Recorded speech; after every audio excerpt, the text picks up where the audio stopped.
E pesti, pozicionuar si i fundit në këtë social top 5, ku jo vetëm nuk ka fituar ndjekës, por madje ka humbur plot 2000, është Gjesti. Po, një javë më parë, Gjesti, fituesi Big Brother VIP Albania 4, ishte në shifrat 609.000, ndërsa sot, në këtë të premte të datës 30 maj, ai numëron 607.000. Pra Gjesti ka humbur 2000 ndjekës si rrallë herë, edhe pse ka qenë shumë aktive në fakt me publikimin e teaserave.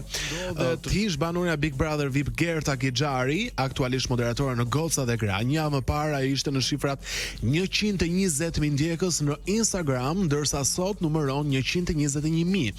Gerta ka fituar Loredana Brati. Një javë më parë, ish banorja Big Brother numëron të 162.000 ndjekës dhe tani sot numëron 162. Pra, Loredana ka qëndruar në vend numero këtë javë, as ka humbur e as ka fituar.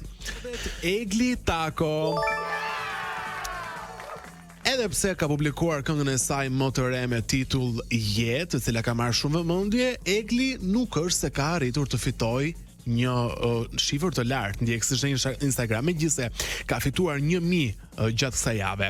Një javë më parë ai ishte në shifra 363.000 ndjekës në Instagram dhe sot që ne flasim numëron 364.000. Pra Egli ka fituar 1000 ndjekës. Fitohet nga Rozana Radi. Urime Rozi kryevepër. Një javë më parë Rozana Radi ishte 470.000 ndjekës, ndërsa sot që ne flasim në këtë të premte të datës 30 maj, numëron 472.000 ndjekës. Rozana Radi ka fituar 2000 ndjekës 7 ditë të fundit, duke lënë pas Eglin, Loredanën, Gjestin dhe shoqen e saj të ngushtë Gerta Gixhari.